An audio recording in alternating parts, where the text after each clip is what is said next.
Orleans Saints quarterback battle looks like it could go on for another week after some late game heroics by Spencer Rattler. We got all that and a little bit of lanyap for you on today's episode of Locked On Saints.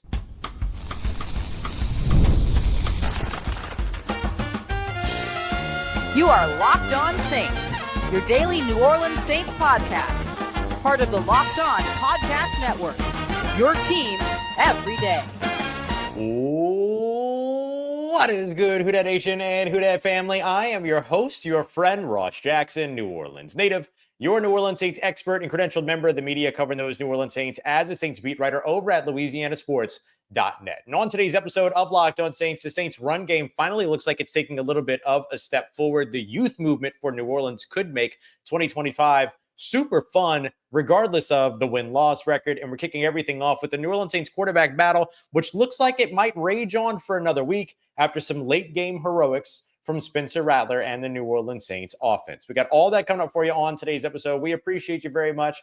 Whether you're with us live or catching us later, whether it's your first time or your next time, we thank you for being here with us this time, making us your first listen and being an everydayer here on the show, which is a proud part of the Locked On Podcast Network, your team every day. The New Orleans Saints quarterback battle doesn't look to be settled just yet. Spencer Rattler coming through with a really great set of some late game heroics, leading a touchdown drive to result in the tie of a game, but effectively helping to put the Saints in position to potentially win that game after a later turnover. Almost got the Saints the ball back with the opportunity to kick a field goal with 1 second left on the clock. If you ask me, based on my look back at it, there should have been 1 second left on the clock, and the Saints got robbed of an opportunity to win that preseason game. But hey, it is just a preseason game after all. So let it run out. It's a tie. The result of the game isn't really the big thing that you're looking for. What you're looking for is who came out on top when it comes to the quarterback battles. Tyler Shough got the start on this game. I heard that he got to the Superdome very, very early, was very ready to get started and didn't have a bad day by any stretch of the imagination. Had a couple of things that didn't go his way. The intentional grounding was a bad call, and not a bad call in terms of the referees, but like a bad decision by Tyler Shough. Just throw that ball out of bounds, get it out there. He said as much after the game as well. But otherwise, completed the majority of his passes, completed 75% of his passes. But didn't really, march the ball down the field much. Had the one 10-play drive that ended in a field goal opportunity there, but couldn't really get the, team moving the way that he was able to in the second half last week, running a 5-play drive, which really only netted 4 yards to start off the game, then had a 3-and-out. Then the 10-play drive for 55 yards that probably could have gone a little bit further had Chris Olave not had a drop there on that third down. Really well-placed ball. Good call on third down. Just couldn't keep that drive alive.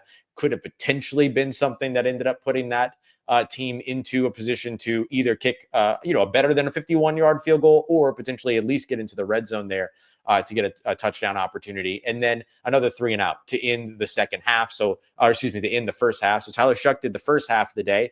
And then much like last week, it was the guy that came in second that had all of the momentum. Now, some of that has to do with the fact that it's a preseason game, right? And so when you're in the preseason game and you come in the second half, you're getting, reps against not necessarily the starters and all those other pieces, but it doesn't really matter who you're playing up against. It's, can you take advantage of the opportunities that are given to you? Can you operate the offense?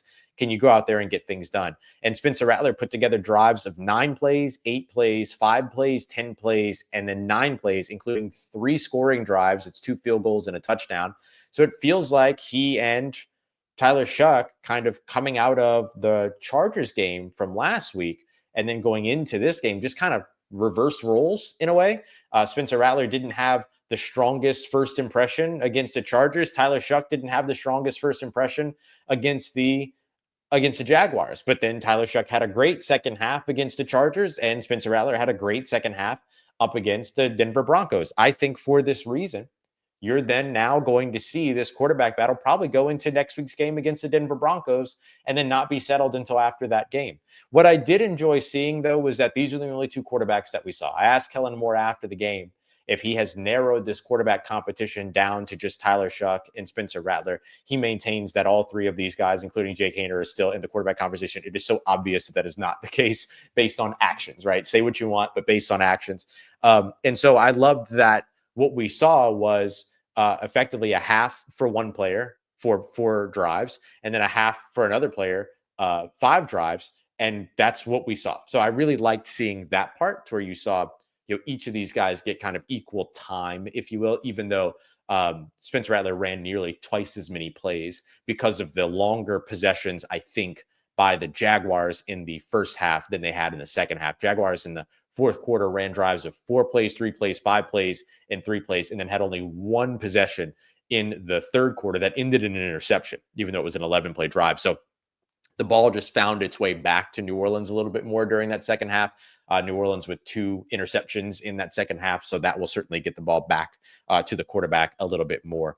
But I want to dive a little bit deeper into this touchdown drive at the end of the game, because I don't think that there is any situation here to where you're ready to where the Saints are going to be ready to call this quarterback battle. I think you could make the argument, if you wanted to, that you could call this quarterback battle in favor of, some people I've seen say Tyler Shough looked, quote, looked better with the first team than Spencer Rattler looked with the first team last week. I'll have to go back to the tape to look at that. But I think the overall impact in terms of what you've seen over the course of the past 2 weeks, I think, you could make the call you wanted to make. And I think that when there's that level of uncertainty for the team, you're going to want to just gather more information. So I absolutely expect the Saints to do that.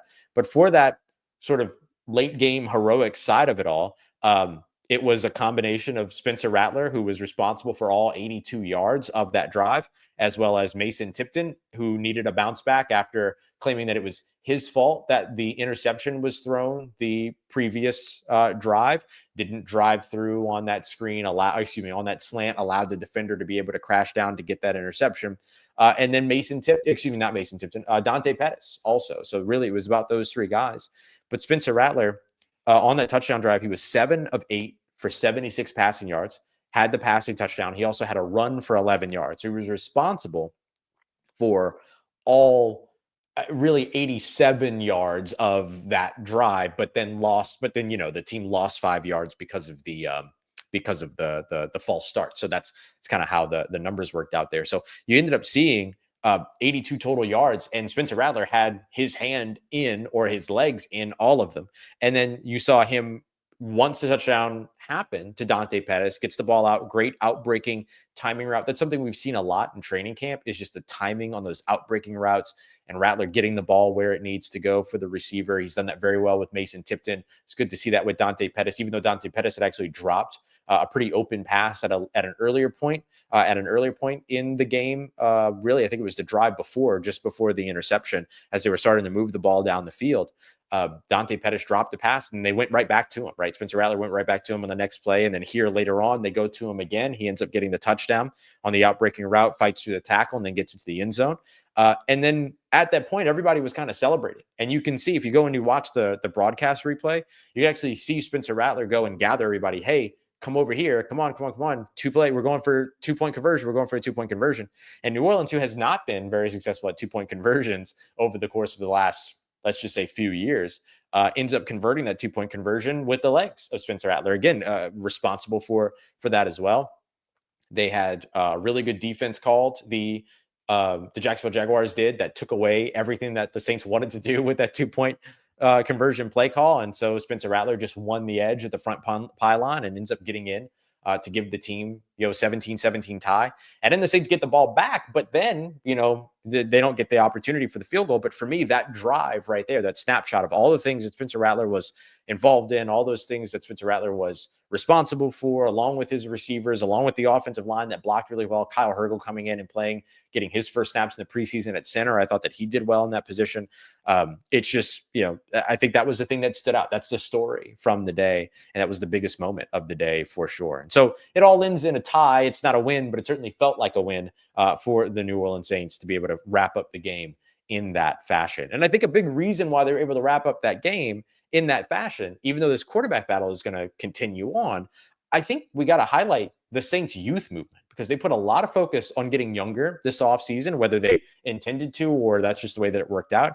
And so far, I think it's paying off for them pretty early. Let's get to that next as we continue on with today's episode of Locked On Saints, part of Locked On Podcast Network, your team every day. This show is sponsored by BetterHelp. BetterHelp Therapy Online is awesome. It's been great for me. And these days, there's a whole bunch of advice floating everywhere about everything: cold plunges, gratitude journals, screen detoxes. But how do you know what it is that you need? That's where talking to a licensed therapist through BetterHelp can make all the difference. You get real personalized guidance instead of just guessing based on something that you saw on social media somewhere. I've been doing therapy through BetterHelp for some time, actually quite a while through the pandemic. I've always sort of had mental health struggles, particularly anxiety in particular. And so just things like being able to adjust like negative self-talk and stuff like that. Like, it's not just the major battles that therapy helps you with, it's, you know, your everyday life. And so there's a reason why it serves more than 5 million people out there. You know, they're doing something right. So talk it out with BetterHelp. Our listeners get 10% off their first month at betterhelp.com/lockedon. That's BetterHelp, HELP.com/lockedon. All right, family. I think you'll be hard pressed to convince me otherwise that the Saints youth movement has been paying dividends for the team so far. And I think that this game in particular was a pretty good indication of that. We'll start with the second year players that are coming back and that ended up having, you know, an impact just by watching this game. I mean, Spencer Rattler obviously is one of those guys. We talked about the, you know, end of game drill, the big touchdown drive, all that stuff with the 2-minute drill there. But one of his key targets throughout all that and throughout this day was Mason Tipton. Mason Tipton with exactly 100 yards receiving in this game. He's got 154 now on through the first 2 games of the preseason. That gives him the second most receiving yards in the NFL so far.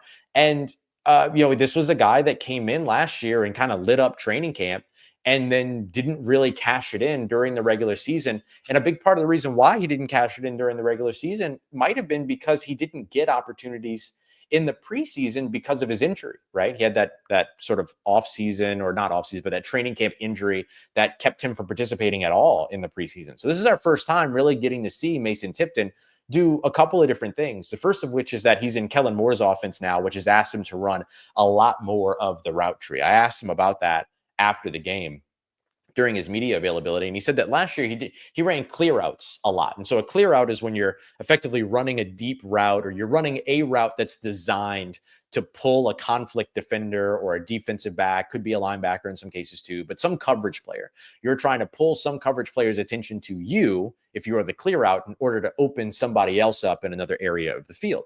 It's a big part of why route concepts are so important as opposed to just route trees, right? The combinations of routes that you run. And so Mason Tipton ran a lot of those clear out routes last year. This year, with him being the primary option on plays because he's, you know, the top wideout out there on the field when Chris Olave and Rashid Shaheed aren't on the field. And the Saints, you know, did some things this week, right? They gave, with the first team, they had Chris Olave out there. They had Rashid Shaheed out there after Juwan Johnson and Brandon Cooks played last week. Those guys were not out there. And so after Shaheed and Olave went to, you know, kind of their days were done, Mason Tipton became the one of the top guys, if not the top guy, for basically the rest of the game. I mean, he was out there for a while.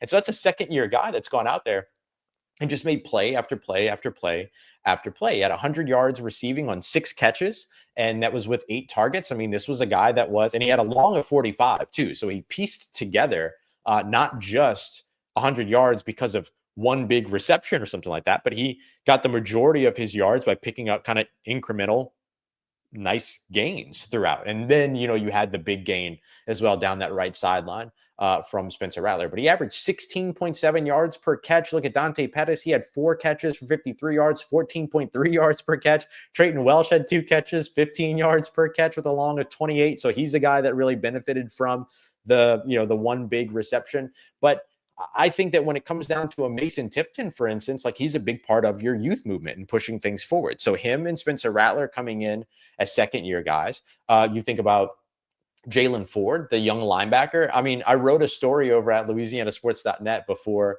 this game about the players to watch going into it up against the Jacksonville Jaguars. And the last player, quote unquote, that I put on there was just pick any linebacker you want. Danny Stutzman, Isaiah Stallbird, DeMarco Jackson, Jaylan Ford, any of those guys, any of the linebackers, Nephi Sewell, any of them that hit the field, watch them, because there's going to be something to learn. And look, we saw DeMarco Jackson struggle, and he missed an open field tackle that, if I recall correctly, led to a touchdown. If not, it led to a deep red zone play. But then you saw a guy like Jaylan Ford, in the red zone, or in the near the red zone, prowling the middle of the field, watching the quarterback's eyes. This is what we talk about when we talk about Brandon Staley putting the players in position to use vision in the defense. That quarterback vision is such a big part of it. It's being able to look back there and read the quarterback's eyes, read the progressions, all those other things. That's exactly what Jaylan Ford did. He skies up, gets the interception, comes back down with it. And that's a guy that was hampered by injury big time all last year. And so now gets an opportunity to go out there and has had a really strong kind of last couple of weeks to last week of camp. And then now a couple of strong performances in the preseason as well. Yeah, the interception today. He led the team, the defense, in tackles last week with 8. And so I thought that he had another pretty strong game. He also had a pass defense as well as a hit on the quarterback. I mean, he was kind of all over the place for the day. So you think about him, right? So it's 3 kind of second-year guys that have helped. Then you go to the rookies. Jonas Sanker coming up with the interception at the end of the game. And by the way, it was Rajon Wright that broke the pass up, who's a second-year player as well. That ball gets knocked up in the air. Jonas Sanker gets the interception. If he goes out of bounds a split second earlier, or if the refs look at the clock differently, I don't know. I looked at the broadcast view. There was clearly a second left on the clock still when he got out of bounds. There was a second left on the clock when he fell down out of bounds. That was after he had already stepped out of bounds. But I digress. I won't make a big deal of that though, because I know the broadcast clock is unofficial, and the other piece of it too is just that you never really know, right? And so with that being the case, Jonas Sanker, even though he doesn't get out of bounds in time to get the kicker out there to potentially kick a game-winning field goal, he still gets the interception. And had he gone out of bounds a second earlier, and maybe in a regular season game, you're thinking that way in a way that you're not in a preseason game, that sets you up for a game-winning situation there. So Jonas Sanker coming in as a rookie, making a big play. Vernon Broughton recovering a fumble in that first possession where Trevor Lawrence looked to trip as he was turning around to hand the football off at the mesh point. The ball comes out, and it was rookie Vernon Broughton that gets out there and gets the interception, or gets the fumble recovery. So 3 takeaways, 2 of them by rookies, 1 of them by a second-year guy. And then to cap all of that off, how about Torricelli Simpkins again? For a second week, goes out there, starts right away, right? So the starting offensive line was Kelvin Banks Jr. at left tackle, Dylan Radins at left guard. He was in place of the injured Trevor Penning. Eric McCoy did not start, so Torricelli Simpkins was out there getting the first reps of that game and played all the way down to the final drive of the game as well, once Kyle Hergel came in and played at center. Then the Saints had Cesar Ruiz at right guard, who struggled in this game. And then I think you look at right tackle, Taliesin Fuanga as well. So, they had effectively the starting lineup with Radins in for Penning, and then they had Torricelli Simpkins in place of Eric McCoy. And I thought Simpkins did extremely well again. He is just a dude that's always looking to drive someone into the ground. And I love that. I love that aggression. You need dogs on this team. And those dogs don't always have to be remember we used to do, I'm going to bring it back already. Actually, I'm going to bring it back. We used to do dog of the day after games. And I'm going to give Torricelli Simpkins the dog of the day award for this game, because he comes out there and ends up having a big time game, playing almost 100% of the snaps again, played 97% of the snaps last week, 97, 98, and then now walks in and does it all over again and looked really good, looked really strong, has some things to improve upon, I'm sure. They'll go through the film and look at it and everything, but I thought that he had another really strong game, and that's another rookie. And so I think the thing that I want to highlight is that even if the Saints don't win a lot of games in 2025, let's just face it, they're not expected to win a lot of games. And even if that's the case, I still think that this is a team that could be a lot of fun to watch. And if all this young talent continues to pan out the way that it looks like it will, and the diamond in the rough, if you will, of Torricelli Simpkins is a great example of that. I absolutely think that that's a team that should at least be fun to watch in 2025. The Saints have been bad, but they've been bad and boring. Even if they're not necessarily quote unquote good this season, I think you're going to get a lot of entertainment still from this team as long as they continue to make the right decisions as they move forward. And of course, everybody stays as healthy as possible. All right, coming up next, speaking of making the right decisions moving forward, the New Orleans Saints run game took a nice step forward. And we saw it not just because of the running backs, but because of the offensive line as well. Let's get into that next as we continue on with today's episode of Locked On Saints, part of Locked On Podcast Network, your team every day. This episode is brought to you and presented by Yahoo Fantasy. Me and the rest of the Saints squad are going to be playing fantasy football over at Yahoo Fantasy, and you should be too, whether you're a first-timer or you're a veteran making your millionth league.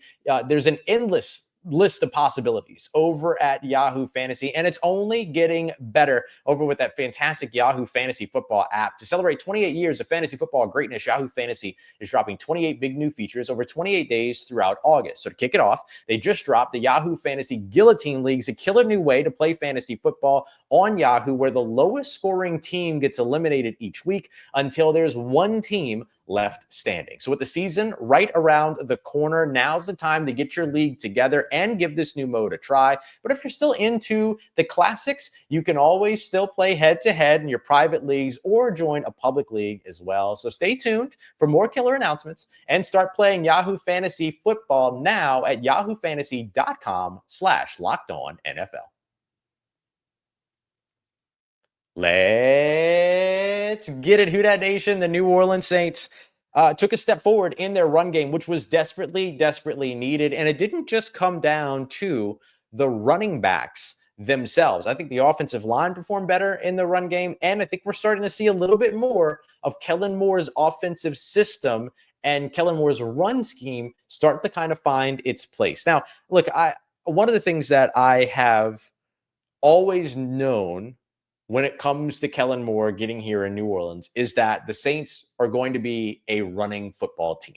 And they haven't looked that way necessarily over the course of the last two games, but also over the course of the last two games, they've been in a hole, right? They've been in a scoring hole. And so with that, the Saints haven't really gotten an opportunity to fully lean in on their rushing attack. But I think they did a better job of it on Sunday up against Jacksonville. The game was a little bit closer than it was against the Chargers, and it put them, and they were able to kind of run the football a little bit more effectively. Hey, so my power went out and my internet remains out. And so I think I'm just going to end the stream here and I'll just record a fresh episode that'll go up in the morning. But I love that like 200 of you hung out in here despite all that. That means a lot to me. But yeah, it's a massive thunderstorm at the moment. And because of that, it like all my stuff just killed and went out. So I'll get everything reset. I'll record my show and everything like that for tomorrow. But I really appreciate y'all for hanging out. The thing that I was going to highlight, just so that you know, in case you're interested, the thing that I was going to highlight life in the bayou, 100%. The thing that I was going to highlight about the run game is that we saw the offensive line opening up more pathways for the New Orleans Saints to run and to be able to go out there and pick up some rushing yards. And so there was a lot of times where you looked at I went through the all 22 and watched specifically the end zone angles of all the rushes from last week. And what we saw was a lot of like those guys getting the ball at the mesh point, looking up, and there was no lane to run to. I thought the offensive line did a much better job opening up lanes, giving them the opportunity to do that. So what I was saying was that I thought Kendre Miller ran really hard throughout the day. I know he didn't have a ton of rushing yards and everything like that, but I thought that he ran pretty hard throughout the day. He had 6 rushes for 21 yards, so a 3.5 yard average. That's better than not 3 yards, right? And then I thought I saw good stuff from Clyde Edwards-Helaire, particularly in the passing, like in the receiving game, so where he truck sticked a couple of guys and stuff like that. And then I thought Velus Jones Jr., who had 4 carries for 29 rushing yards. That's an average of 7.3 rushing yards per attempt. I thought that he was really, really solid on the day as well. And so I thought that like those guys showed you, okay, this run game could go, a little extra step and all that. So yeah, so those are the things that I really wanted to highlight. I was going to go a little bit more in depth, but I'll just save it for tomorrow's episode. I'll go ahead and get that cut up so that we can get everything ready, and then we'll get everything over to you with a fresh episode tomorrow morning. So I appreciate y'all very much for being here and everything, and for checking out the live show. I'll just go ahead. I can do my usual outro. It's weird, but I can do my usual outro, even though I'm hanging out here on my phone instead of on my laptop. But we appreciate you very much, as always, for making us a party day part of your routine, for saying yes to me on the show. If you see me, please say hi. If you need anything else around your New Orleans Saints in between these episodes, make sure you follow me on your favorite social media at Ross Jackson, NOLA. Hit me up. Let me know what the family's doing. Let me know how you're living. Let me know how you're momming them. The Trust You That Nation. I'll holla at you.